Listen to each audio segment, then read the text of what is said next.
It's time for another batch paint, and I don't know why I keep doing this to myself.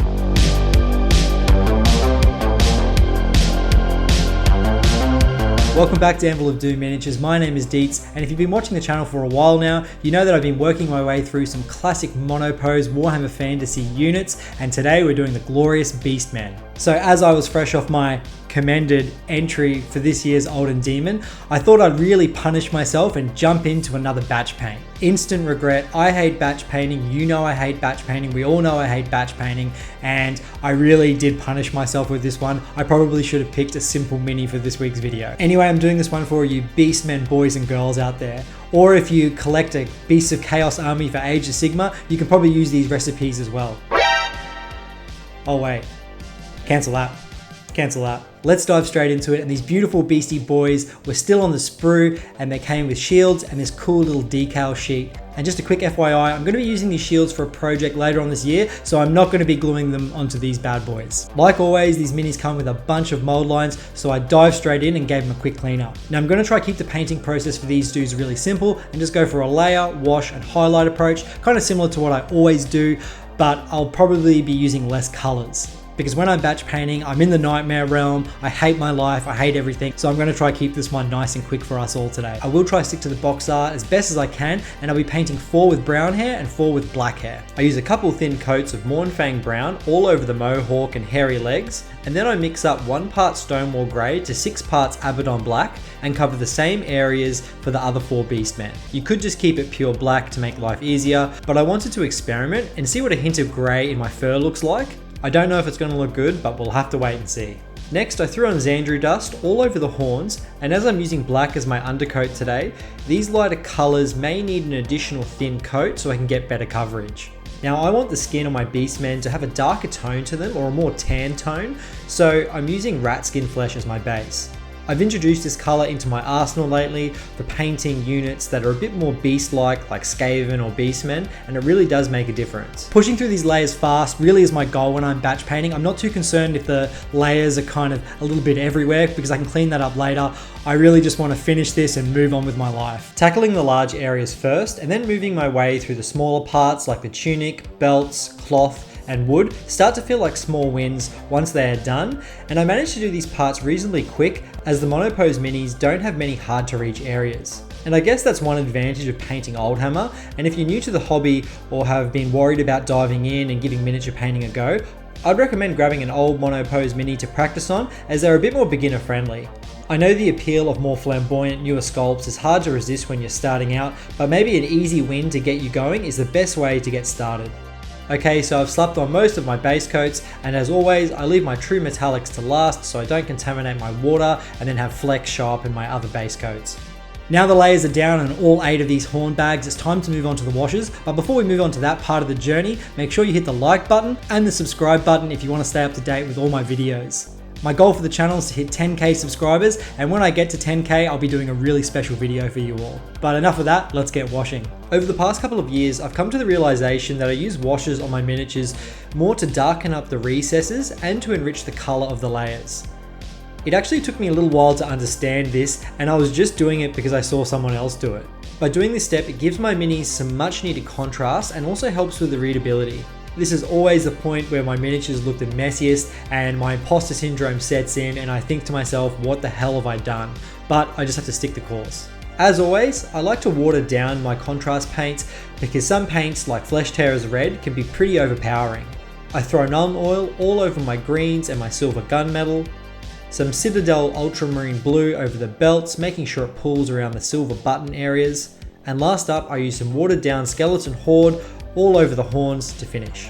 Thank God that's over, it's time to move on to the highlights, and at this point, yes, I was really struggling, so as I said before, I'm going to try to keep the colors really simple and just kind of do 3 shades of each color for the highlights. And today I also thought I'd show you kind of how I'm going to paint my skin and how it looks on my wet palette. Today I'm using rat skin flesh, Cadian flesh, and flayed one flesh for the skin.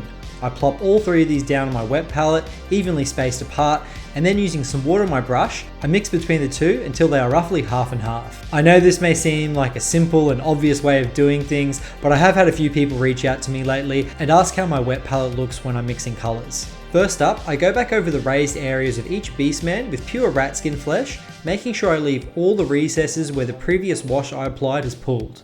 Next, I use some of my half rat skin, half Cadian mix to roughly go around 3/4 of these raised areas in the muscles and the face, and I try place them towards the top of each area to emulate some light.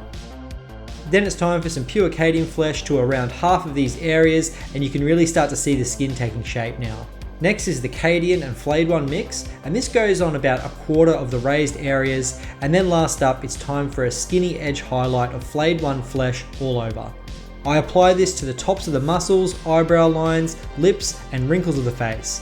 Now I know I'm not the best teacher, but I really hope this helps. I tried to explain this as easiest and best as I could. Now older miniatures and old Hammer miniatures generally do have a little bit less detail than modern miniatures, so what I'm going to do with the hair is kind of use a bit of a stippling effect just to give it a bit more interest. And today we have 2 fur recipe so the unit doesn't look too same, and let's tackle the brown first. I go back over carefully with some more Mournfang brown with a skinny brush to all the raised areas of the hair on the head, and then I do small little lines with a kind of stippling motion on the less detailed areas like on the legs. Next up, I mix half Mournfang to half Baylor brown and go over the same areas, covering just a little bit less. Once I'm happy with that, I go over with some pure Baylor brown, then some Baylor brown and Tau light ochre mix. And to finish off, I just do key points of interest with pure Tau light ochre. It's important not to overdo it with the final highlight and just apply it to the ends of the hair. Now that's one half of the hair done, and it's time for the black pelts, and this is relatively easy as I'll be using the same technique but only 2 colours. I go over 3/4 Abaddon black to 1/4 Stonewall grey, then half Abaddon black to half Stonewall grey, covering the hair just a little bit less. Next is roughly 1/3 of Abaddon black to 2/3 Stonewall grey, and to finish I apply a crisp spot highlight of pure Stonewall grey to the points of interest. Now I know the Beastmen are meant to be all kind of grim and dark and chaos-like, but I couldn't bring myself to do this. I actually really wanted to add a pop of colour because I feel like if I'm not burning a hole in your retina with a brightness or a bold pop in colour, then I failed you. I want to make this blue belt more interesting as it's pretty plain and a flat surface, so I'm going to make sure my highlights are horizontal lines to get more of a folded like material effect and to make the belt look more like a sash. When I'm doing this, it's important to make sure each highlight is smaller than the last so I'm not covering up my last bit of paint. A deep red for the cloth will work well, so I first apply some corn red and evil suns to the larger areas and then work my way down to an orange flare highlight. It's taken me a while to perfect my red recipe, and it's fast becoming one of the easiest colours to paint. I like to go down the warmer road and add oranges and yellows to my red to highlight, because adding white to highlight does tend to make the paint pink and you kind of lose that ferocity in the colour. Bone can be a bit of a tricky beast to get right, so I go back over with some Xandri dust, being super careful not to get any in the washed recesses. Then I mix 1 part Xandri dust to 1 part bone white and just cover less of an area. And to finish, I do an edge highlight of pure bone white. At this point the fatigue set in, but I'm so damn close now and I can see the finish line. For the greens, I hit them with some dark green and warpstone glow all over, then some pure warpstone glow. Next is some warpstone glow and moot green, and to finish I do an edge highlight with some pure moot green. And I'm thinking the wooden poles would look great being a little bit darker, so I make some long lines over my dryad bark with a mix of Carrick stone and dryad bark.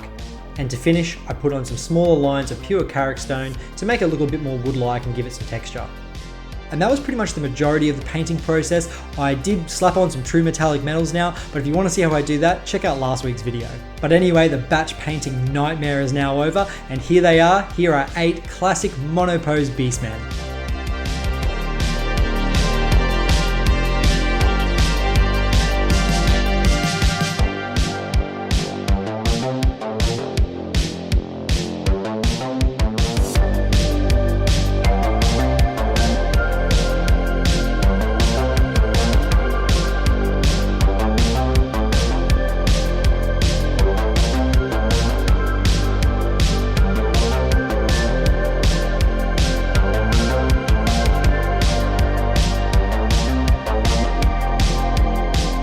Thanks so much for sticking around to the end, my dudes. I really appreciate it. And I want to say another massive thank you to all my Patreon members. You guys are a bunch of legends. You help me make these videos and I really, really appreciate it. If you want to join the Patreon, the link is in the bio and I look forward to seeing you on the Discord. But anyway, my dudes, I'm out of here. I'll see you all next time.